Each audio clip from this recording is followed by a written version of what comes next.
কখনো কখনো তারা সুপ্ত গুপ্ত অবস্থায় থাকে, হেলমেট পরে থাকে, তাদেরকে বাংলাদেশের মানুষ চিনে। কারো কারো প্রভু দিল্লি, কারো কারো প্রভু পিন্ডি পাকিস্তান।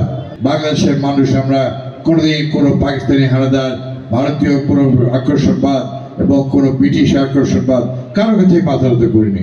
আমরা সারাটা জীবন মাথা উঁচু করে থাকি। সেই জন্য আমাদের এই মাটি এবং মানুষই আমাদের সর্বশক্তি। হাতের আঙ্গুলের ভোটের কোনো দাগ এখনো মিছে বসে নাই, কিন্তু মানুষ বুঝছে।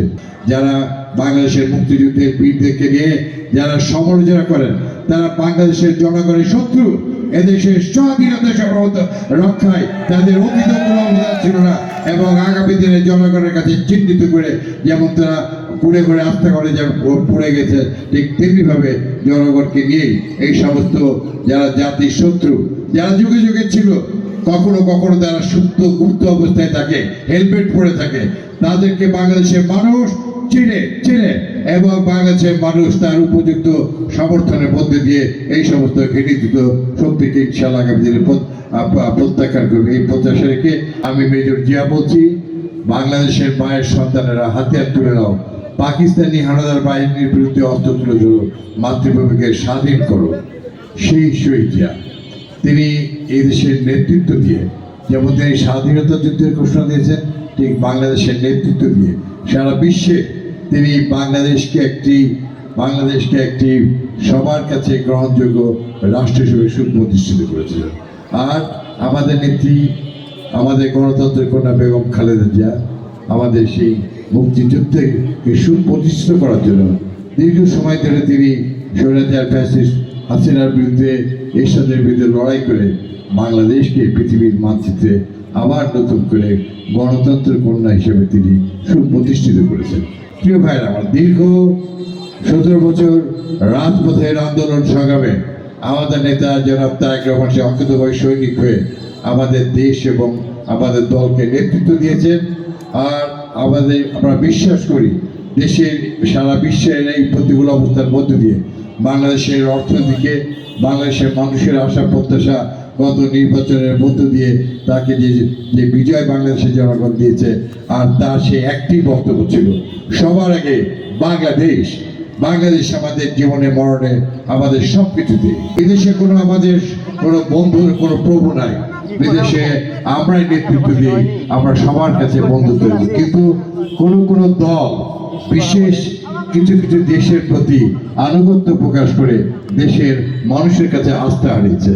আমি আশা করব যে আগামী দিনে আমরা আমাদের নেতা তারেক রহমান সাহেবের নেতৃত্বে বাংলাদেশকে এগিয়ে নিয়ে যাব, এবং যে সমস্ত বিতর্কিত বক্তব্যগুলো যা জনগণ যা কখনোই গ্রহণ করবে না, তারা যতই দিন না কেন, সব কিছুই হচ্ছে ক্ষমতার মালিকই হচ্ছে বাংলাদেশের মানুষ।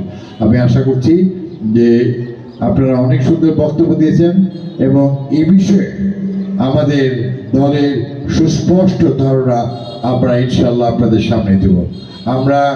আমার ছোট ভাই মিলন বলেছে যে কারো কারো প্রভু দিল্লি, কারো কারো প্রভু পিন্ডি পাকিস্তান, কারো কারো প্রভু আরো অনেক ভিতরে আছে। আমি আশা করব যে তাদেরকে মানুষের সামনে পরিষ্কার করতে হবে।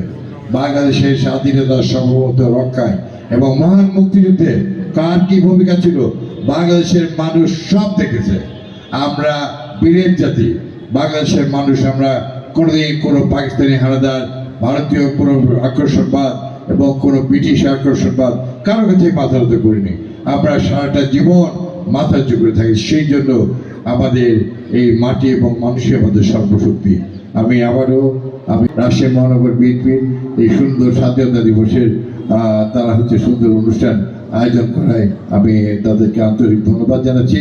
এবং আবার বলবো, শহীদ জিয়ার সৈনিক, বেগম খালেদা জিয়ার সৈনিক, যারা তারেক রহমানের সৈনিক, আমরা আমাদের মাতৃভূমির স্বাধীনতা আনায় আমরা অস্ত্র হাতে তুলে নিয়েছি।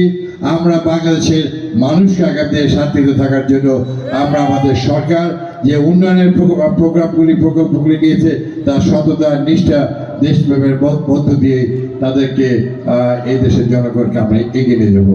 ইতিমধ্যেই আপনারা অনেক কর্মকাণ্ড দেখছেন, এক মাসই হয় নাই, হাতের আঙ্গুলের ভোটের কোনো দাগ এখনো মিছে বসে নাই, কিন্তু মানুষ বুঝছে, মানুষ দেখছে একটি নতুন একটি দেশ বদলে যাচ্ছে একটি নেতাই পারে একটি দেশকে বদলে দিতে।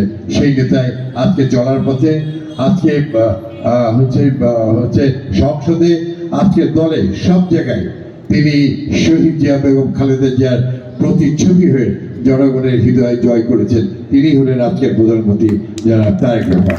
সবাইকে ধন্যবাদ।